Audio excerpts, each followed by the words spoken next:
आप देख रहे हैं अपना पसंदीदा चैनल PR इंडिया न्यूज। मैं हूं आपके साथ आलोक तिवारी।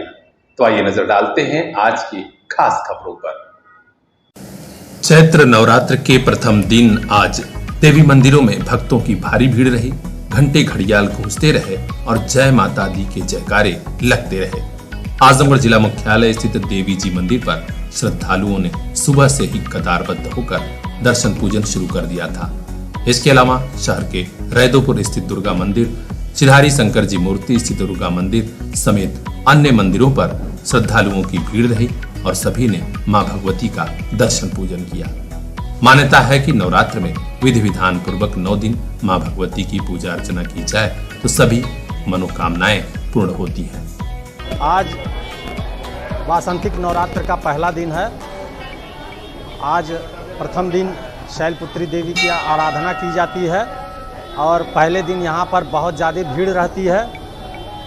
माता जी की कृपा लोगों के ऊपर बरस रही है और जैसा कि देख रहे हैं कि भक्तों की लंबी लाइन लगी हुई है और यहाँ पर जो भी आता है वो उनकी मनोकामना पूरी होती है। दक्षिणमुखी मंदिर चूँकि तांत्रिक मंदिर होता है इसलिए इसकी महत्ता बढ़ जाती है। भारत में केवल 2 ही मंदिर हैं दक्षिणमुखी देवी मंदिर, एक दक्षिणेश्वर देवी कलकत्ता और एक आजमगढ़ में, इसलिए इनका महत्व और ज्यादा बढ़ जाता है। हमारे मोहम्मदपुर ब्यूरो चीफ अजय कुमार ने बताया कि गंभीरपुर, मोहम्मदपुर समेत आसपास के बाजारों स्थित सभी देवी मंदिरों में श्रद्धालुओं की भीड़ देखी गई। मार्टिनगंज रोड स्थित मां अष्टभुजी मंदिर पर भव्य दृश्य था। भक्त सुबह से ही लाइन लगाकर दर्शन पूजन कर रहे थे। बाजार वासियों ने मां के जयकारे लगाए और कहा कि 9 दिन यहाँ मेला जैसा माहौल रहता है। तो हर खबर से हम आपको अपडेट कराएंगे। देखते रहिए PR इंडिया न्यूज। पेड़ों को बचाने की हमारी मुहिम में आप भी शामिल हो जाइए। कृष्णा जी सीमेंट चौखट अपने घर भी लगाइए। हम हैं कृष्णा जी चौखट उद्योग, जमीन हरखोरी, गोरखपुर रोड, आजमगढ़। हम बनाते हैं सीमेंट चौखट, जंगला, खंभा, पटिया, पिलर, चौकी, tree guard, park bench, desk bench और भी बहुत कुछ। हम दे रहे हैं गारंटी 50 सालों की। घर बैठे मंगाने के लिए अभी ऑर्डर करें 9560789619। सर्वोत्तम गुणवत्ता ही हमारी पहचान।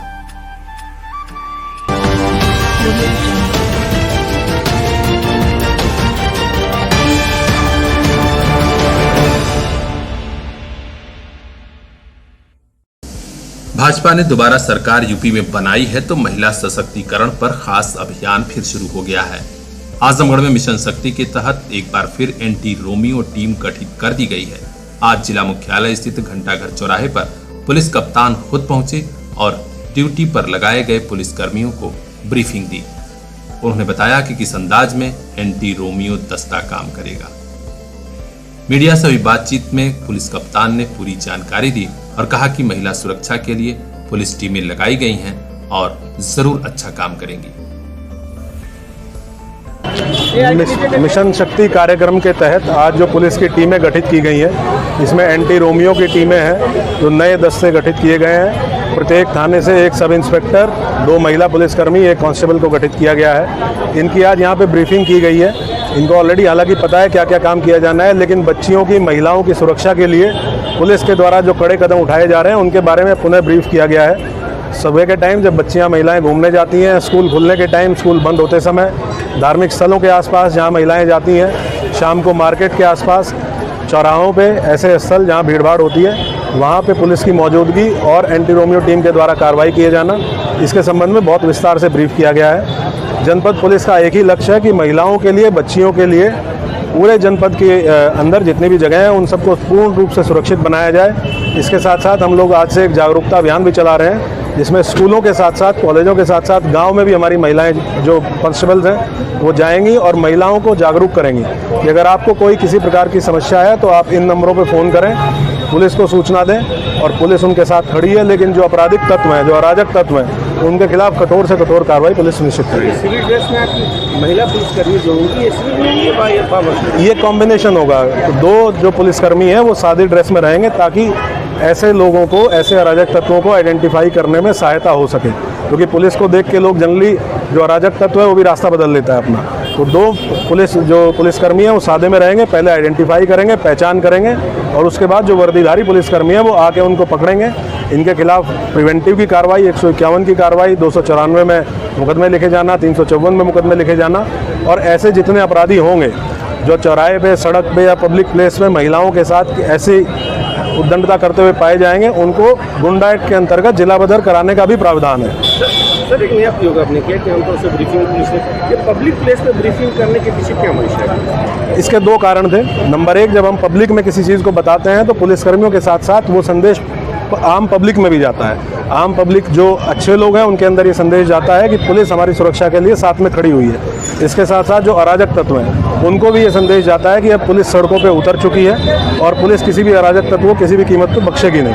तो इन्हीं दो पर्पज़ के साथ ये आज पब्लिक में एक ब्रीफिंग की गई है, और हम लोग इसकी डेली मॉनिटरिंग करेंगे और सुनिश्चित करेंगे कि महिलाओं के लिए एकदम सुरक्षित वातावरण जनपद में रहे। पुलिस का मोटो ये अराजक तत्व, बिल्कुल बिल्कुल, हम अराजक तत्वों को किसी भी प्रकार से नहीं बख्शेंगे, और कठोर से कठोर कार्रवाई। मेरे द्वारा पुलिसकर्मियों को यह भी बताया गया है कि जितनी कठोर कार्रवाई आप अराजक तत्वों के, अपराधियों के विरुद्ध करें, मैं उनकी सुरक्षा के लिए साथ में खड़ा हूं, उनके प्रोटेक्शन के लिए साथ में खड़ा हुआ हूं।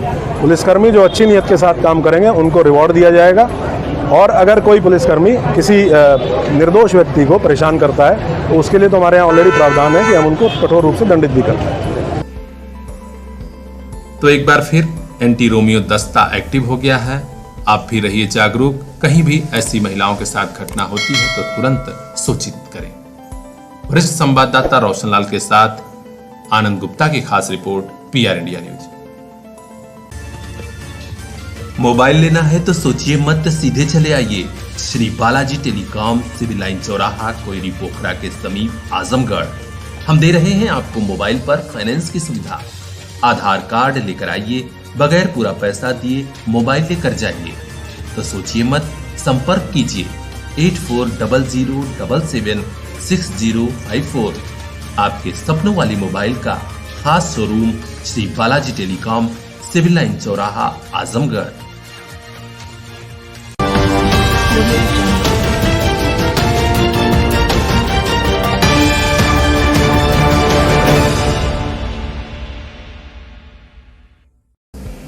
विधानसभा चुनाव 2022 में पूर्ण बहुमत की सरकार बनाने वाली भारतीय जनता पार्टी अभी भी चुप नहीं बैठी है। पूर्वांचल में विरोधियों को तोड़ने की साजिश और रणनीति बेतहाशा तेज हो गई है। आजमगढ़ में बसपा के कद्दावर नेता रमेश यादव अपने सैकड़ों समर्थकों के साथ भाजपा में शामिल हो गए हैं। हम आपको बता दें कि श्री यादव बिलरियागंज के पूर्व ब्लॉक प्रमुख भी रह चुके हैं। आखिर पूर्वांचल में बसपा को छोड़कर वे क्यों भाजपा में आए, इस पर बात करने के लिए PR इंडिया न्यूज की टीम पहुंची थी उनके आवास पर। उन्होंने बड़ी ही संजीदगी से वो बात बताई जिससे वे प्रभावित होकर भारतीय जनता पार्टी में शामिल हुए। क्या हो जाएगी कि चुनाव बीतते ही आप भारतीय जनता पार्टी में शामिल हो? प्रश्न आपका सामयिक है, उत्तर भी समय के हिसाब से चाहिए। तो जैसे मैं बहुजन समाज पार्टी से चुनाव लड़ा और मुझे महसूस हुआ कि बहुजन समाज पार्टी को ताकत की जरूरत है। बहुजन समाज पार्टी अकेले दम पे चुनाव लड़के और जनता की समस्याओं को लेके चलने में सक्षम नहीं रहती है। कहीं न कहीं से बहुजन समाज पार्टी आंतरिक रूप से कमज़ोर हुई है, और एक कमज़ोर संगठन के साथ समाज की लड़ाई लड़ना बड़ा दुरूह कार्य है। मुझे तथाकथित समाजवादी जो कहा जाता है, मैं तो उसको एक परिवारवादी संस्था मानता हूँ, उसके विरुद्ध में रहा शुरू से। मुझे जानने वाले जानते हैं कि मैं यदि कुल में पैदा होने के बाद भी समाजवादी पार्टी को पैदा नहीं कर पाया। उसका कारण था कि समाजवाद शब्द की जो परिभाषा है उस पर कहीं ये लोग खड़े नहीं उतरते। जब आप समाज को लेके ही नहीं चलते हैं तो समाजवाद किस चीज़ का होता है? समाजवाद एक जाति से और लोगों को भड़का करके उनकी विचारधाराओं को विरुद्ध करके नहीं होता। समाजवाद का मतलब ये नहीं होता कि हम किसी का विरोध करके या किसी का भय दिखा के अपने साथ जोड़े रखें। समाजवाद ये है कि भाजपा आ जाएगी और मुसलमानों को खा जाएगी, ये कहते हुए अगर चलाना है दल को, तो ये समाजवाद है। ऐसे समाजवाद पे मैं यकीन नहीं करता। तो मुझे रास्ता चाहिए उस समाजवाद से लड़ने के लिए। श्री यादव ने कहा कि पिछले 5 साल के कामकाज में हमने देखा कि योगी सरकार ने बगैर किसी भेदभाव के काम किया है। अगर यादव बस्ती में सड़क बनी है तो मुस्लिम बस्ती में भी बनी है। चाहे राशन हो या फिर सड़क, हर योजना का लाभ बगैर भेदभाव के मिला है। यही बातें मुझे भारतीय जनता पार्टी के करीब लाई और आज अपने सैकड़ों समर्थकों के साथ मैं इस पार्टी में हूँ। मैंने पिछली 5 साल की सरकार में अनुभव किया कि भारतीय जनता पार्टी ने जिस तरह की उसके प्रति एक प्रचार प्रसार है, क्रियाकलापों में ऐसा नहीं। उसने सबके साथ एक जैसा व्यवहार किया। अगर अतिक्रमण हटाया गया तो उसमें किसी के साथ कोई भेदभाव नहीं किया गया। नालियाँ साफ हुई तो वो किसी के साथ भेदभाव नहीं हुआ। रोड अगर बना तो वो छीही छिछोरी से भी उतनी मजबूती से बना जितनी मजबूती से गद्दोपुर और जलालपुर में बना। तो इसका मतलब हुआ कि भारतीय जनता पार्टी ने ईमानदार प्रयास किया समाज के लिए और मुझे उस मूल धारा में शामिल होने में कहीं से कोई असहजता नहीं महसूस हुई। उन्होंने कहा कि पूर्वांचल और खासकर गोपालपुर विधानसभा में विकास योजनाओं को गति दूंगा। मेरी यही प्राथमिकता है। सर, मैं कहूँ कि आप दुनिया की सबसे बड़ी पार्टी से जुड़े हैं, भारतीय जनता पार्टी से। अब आप पार्टी से क्या उम्मीद कर रहे हैं? मैं पार्टी से उम्मीद करता हूँ कि आजमगढ़ जैसे पिछड़े जिले में वो जो एक यहाँ की भ्रांति है कि यादव और मुसलमान ही समाज की दिशा तय कर सकते हैं, उसको तोड़ने का प्रयास करें। उसको तोड़ने का मतलब है कि उनको भी अपने साथ जोड़ने का प्रयास करें। उस दिशा में हम एक कदम आगे बढ़ाएंगे और हम प्रयास करेंगे कि जो लोग इन व्यवस्था में जीते हैं कि हम विरोध में ही पैदा हुए हैं, हम उनको मूल धारा में लाने का पूरा ईमानदार प्रयास करेंगे। सर, मुस्लिम तो इस साल सत्येंद्र राय जी चुनाव लड़े गोपालपुर से, देखा गया कि मुस्लिमों की संख्या बढ़ी है, मतलब उनके साथ जुड़ने में। तो इस संबंध में क्या कहेंगे? मैं आपको बता दूं, कल बड़ी संख्या में मुसलमान साथी जो हमारे थे वो हमारे साथ पार्टी में रहेंगे। जो जिम्मेदार हैं, गांव के जिम्मेदार पदों पर बैठे हैं, उन लोगों ने स्वेच्छा से किया, ना कि मेरी तरफ से कोई ऐसी चीज़ थी। उनको लगा कि जो एक भ्रम है, जब तक आप किसी के साथ नहीं जाएंगे तो वो आपका विरोधी रहेगा। विरोध को कम करना है तो एक दूसरे को जोड़ना होगा। और भारतीय जनता पार्टी के इस प्रयास में जो लोग भी शामिल होते हैं, शामिल होकर देख लेने से ऐसा नहीं है कि कुछ आपका समाप्त हो जाएगा। आप एक प्रयास तो कर सकते हैं कि हम भी उनके साथ जाएंगे, इसके बाद वो हमारे साथ कैसा व्यवहार करते हैं। जैसे लोग कहते हैं कि बीजेपी टिकट नहीं देती है, जब आप बीजेपी को वोट नहीं करोगे, बीजेपी के साथ खड़े नहीं रहोगे, तो वो टिकट कैसे देगी? वो एक प्रयास तो करती है कि आप उसके साथ जुड़िए, लेकिन आपको लगता है कि वो आपकी दुश्मन है। तो उस चीज को तो कम करना होगा समाज में ना। यह तो तय है कि विधानसभा चुनाव 2022 के बाद पूर्वांचल की सियासत भी अब करवट ले रही है। यादव बाहुल्य इस जिले में आजमगढ़ में 10 सीट सपा ने जीती थी, बसपा कमजोर हुई थी, लेकिन अब यह समीकरण बता रहा है कि यादव भी भारतीय जनता पार्टी में शामिल होने लगे हैं। आगे क्या होता है, सियासत के हर अपडेट से हम आपको अवगत कराएंगे। रोशन लाल के साथ आनंद गुप्ता की यह खास रिपोर्ट, PR इंडिया न्यूज। मोबाइल लेना है तो सोचिए मत, सीधे चले आइए Shri Balaji telecom, civil line चौराहा, कोयरी पोखरा के समीप, आजमगढ़। हम दे रहे हैं आपको मोबाइल पर फाइनेंस की सुविधा। आधार कार्ड लेकर आइए, बगैर पूरा पैसा दिए मोबाइल लेकर जाइए। तो सोचिए मत, संपर्क कीजिए 8400776054। आपके सपनों वाली मोबाइल का खास showroom Shri Balaji telecom, civil line चौराहा, आजमगढ़।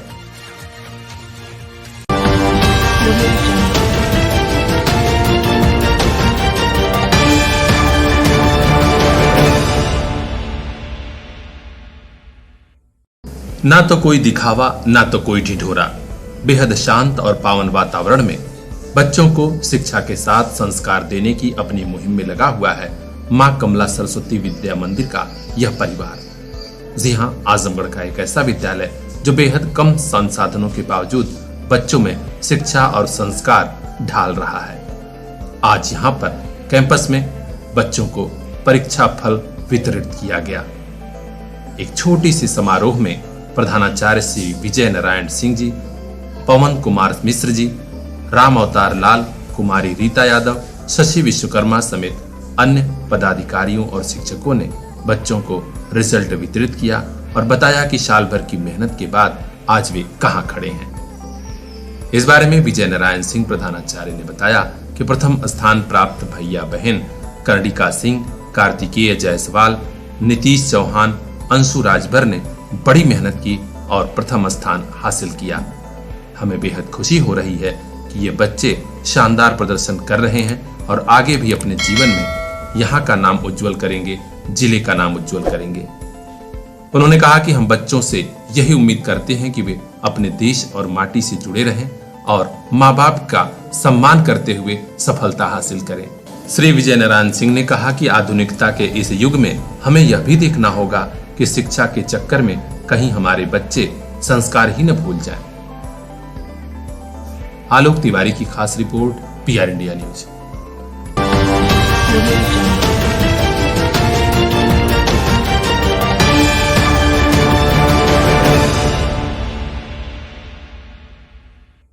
एक अच्छे चिकित्सक के अलावा अपने मृदुल व्यवहार की बदौलत पूरे जहानागंज क्षेत्र में प्रसिद्ध रहे डॉक्टर धर्मराज सिंह का निधन हो गया है। इस खबर से पूरे जहानागंज क्षेत्र में शोक का माहौल है।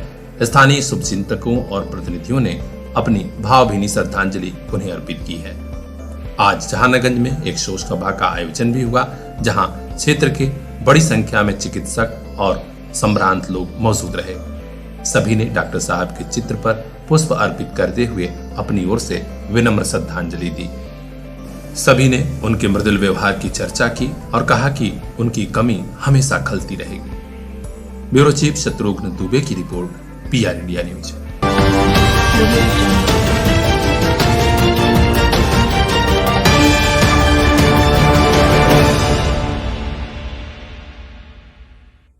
चैत्र नवरात्र की शुरुआत के साथ ही तमाम मांगलिक और शुभ काम भी शुरू हो गए हैं। आज गंभीरपुर क्षेत्र स्थित प्राइमरी विद्यालय के समीप लीलावती चिकित्सालय का भव्य शुभारंभ हुआ। इस समारोह में डॉक्टर प्रमोद सिंह, डॉक्टर यश यादव, डॉक्टर रेणु यादव सहित क्षेत्र के तमाम संभ्रांत लोग मौजूद रहे। डॉक्टर प्रमोद सिंह ने बताया कि यहाँ मरीजों को काफी सस्ते दर पर और अच्छा इलाज मिल जाएगा। हम आपको बता दें कि मोहम्मदपुर मेन रोड पर गंभीरपुर स्थित प्राइमरी विद्यालय के समीप हरिश्चंद्र कनौजिया के मकान में ही लीलावती चिकित्सालय का शुभारंभ हुआ है। स्थानीय लोग भी खुश हैं कि अब समीप में ही दवा इलाज की बेहतर सुविधा मिल जाएगी। ब्यूरो चीफ अजय कुमार की खास रिपोर्ट, PR इंडिया न्यूज।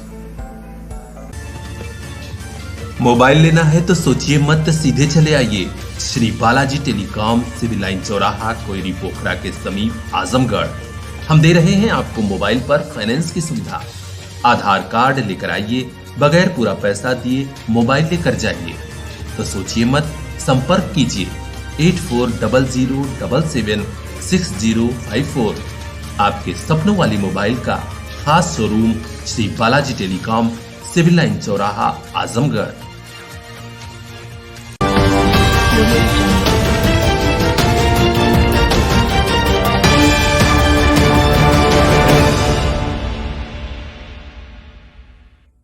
विधानसभा चुनाव के बाद पूर्वांचल की सियासत कैसी होगी, यह तय करने में बड़े राजनीतिक दल जुट गए हैं। इस चुनाव में बहुजन समाज पार्टी ने बहुत कुछ गंवाया और अब गंवाने के बाद अपने खोए हुए हीरो को तलाशना शुरू कर दिया है।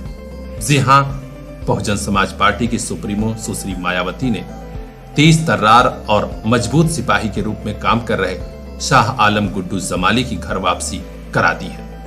बहुजन समाज पार्टी में शामिल होने के बाद आज जब शाह आलम गुड्डू जमाली आजमगढ़ में दाखिल हुए तो सरहद से ही उनका जोरदार इस्तकबाल शुरू हो गया था।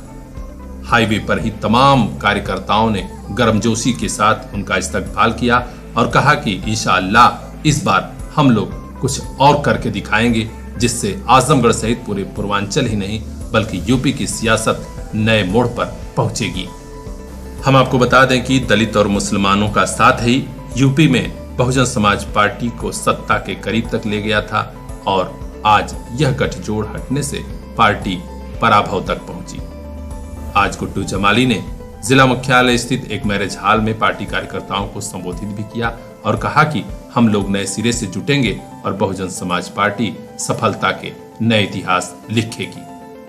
सबसे हाथ जोड़ करके सर्वथा के कहना चाहता हूँ, 3-3, 4-4, 5-5 बार आप लोगों ने ये तजुर्बा एक्सपेरिमेंट जिसे हम अंग्रेजी में कहते हैं करके देख लिया। आप नहीं हरा पाए, हम नहीं रोक पाए उसको, तो अब हम क्यों ना उसके साथ जुड़े जो पहले से ताकतवर है, जो पहले से 20-22% की आबादी रखता है, जिसके साथ जुड़ने से हम सीधा 40-42% पहुंचते हैं। हम क्यों उसके साथ जुड़ेंगे जो मात्र 8% और 9%? क्यों जुड़े? लोग अक्सर कहते हैं, मेरा जी चाहता है मदन भाई 2 मिनट बोल लूं ना।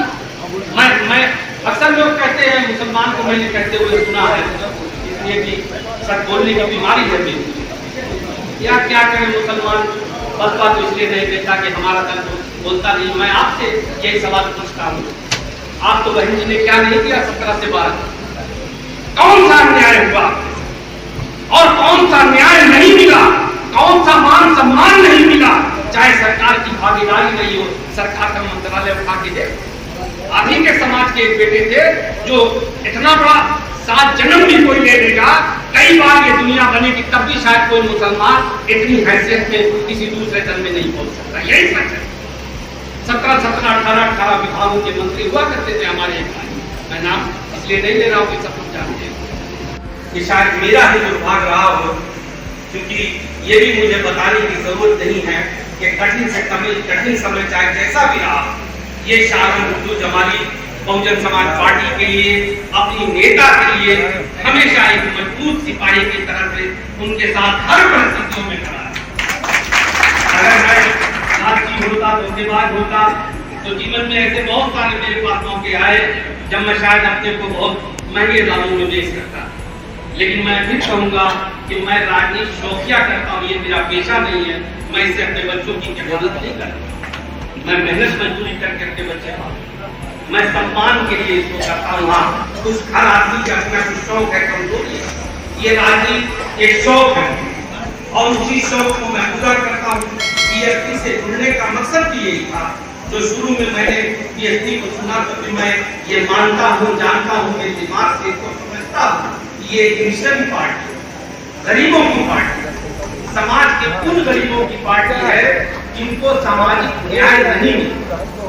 और ये वो पार्टी है जो आज भी न्याय हो सकता है, कहते हैं इसका अपना कलाकारी हो, लेकिन नहीं, ये सैकड़ों साल पुराना कारवा है जो बाबा साहब के जमाने में चला। वरिष्ठ संवाददाता रोशन लाल के साथ आनंद गुप्ता की खास रिपोर्ट, PR इंडिया न्यूज।